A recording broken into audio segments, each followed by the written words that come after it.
Les backrooms ont été ruinés. Et bien que ça semble être une phrase de boomer nostalgique, et bien pour le coup, ils n'ont pas complètement tort.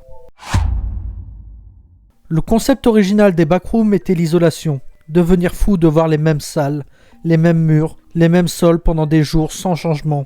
Beaucoup de personnes parlent d'un changement de ton, quelque chose d'effrayant et d'intéressant, devenu compliqué et assez ridicule. Pas mal diront que les backrooms auraient dû rester au point de la creepypasta et ne jamais se développer. À vrai dire, bien que certains wikis deviennent mauvais, je ne pense pas que ce soit forcément une mauvaise chose. Ce premier développement a permis de rester dans la veine du début. Cela dit, après des dizaines de wikis et des milliers d'articles, les choses ont forcément pas mal changé. Pour commencer, il est bon à noter que les backrooms ont toujours été pourvus d'entités, contrairement à ce que j'ai pu entendre. Littéralement, la phrase du début parle d'un être qui t'a forcément entendu, mais cette horreur est devenue de moins en moins présente. Certains articles ressemblent plus à un mauvais épisode de cartoon qu'à vraiment un concept original ou effrayant. Le niveau du Fight Club est stupidement ridicule. Je ne parle même pas de l'article d'introduction de Backroom Remodeling Co, avec des entités qui s'énervent parce qu'un employé du MEG a dit qu'un grille-pain n'est pas un employé. Vous l'avez bien compris, cela nous mène... Les fameuses vidéos de Huggy Wuggy et Bacteria qui regardent TikTok ensemble auraient ruiné les backrooms. Vraiment ? Les mêmes ne sont que la représentation de sujets célèbres tournés en blague. Non, les vidéos où Flash McQueen est perdu dans les backrooms n'ont pas ruiné les backrooms. Du sens où cela n'a jamais voulu être officiel, mais plus un délire entre fans ou personnes de la communauté. Au contraire, le jour où les backrooms ne seront plus tournés en dérision sera le jour où le sujet sera vraiment mort et oublié de tous. Autrement dit, vous vous attaquez à la mauvaise cible. Car là où ces vidéos ne font pas de mal, le fait de rendre cela officiel est un vrai problème. Avoir des articles au ton comique officiel n'est pas souhaitable. L'horreur, je peux le comprendre. La nostalgie ou la tristesse vient des backrooms. Mais les blagues dans une situation qui est propice à la mort, sans vouloir être méchant, ce n'est même pas spécialement drôle. Et certains articles ont vraiment l'air d'être un mauvais épisode de Pas de Patrouille. Ken Pixel aurait pour certains ruiné les backrooms.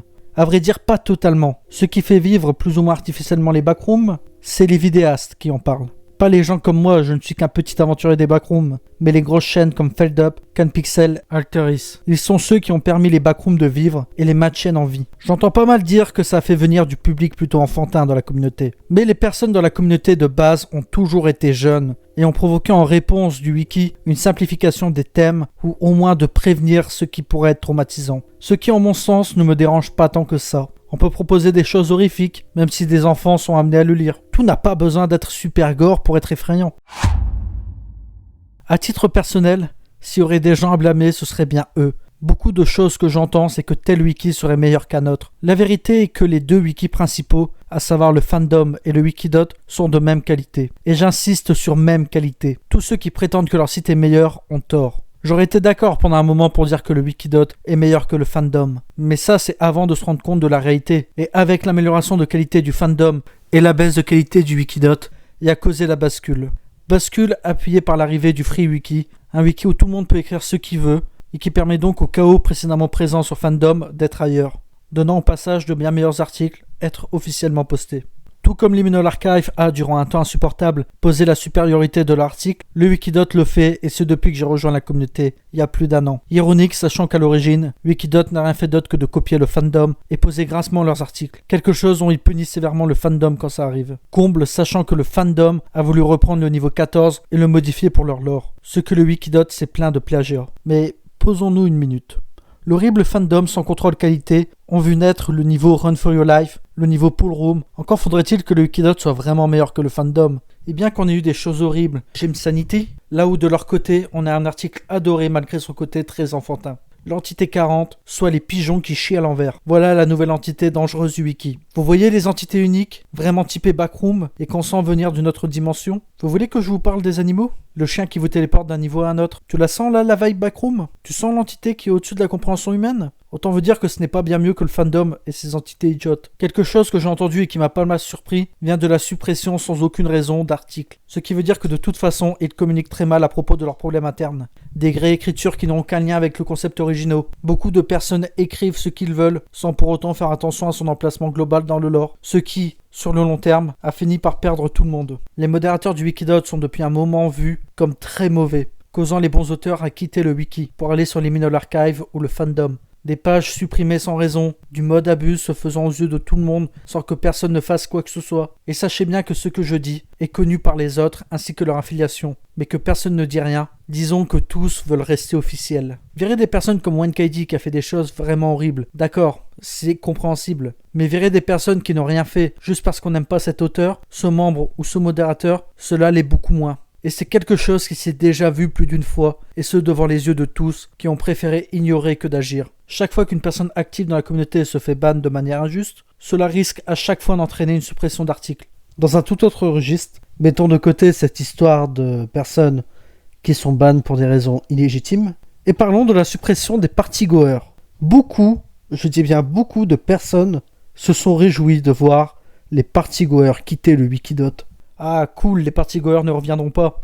C'est vrai, serions heureux qu'une partie du lore qu'on aime ou pas, et qui intéresse du monde ne soit plus là, dégoûtant au passage une partie du public et causant le départ d'autres. Je ne peux pas m'empêcher de penser que c'est ces retraits d'articles qui est responsable de tout cela. Supprimer une page parce que l'auteur ne veut plus être affilié au backroom est compréhensible.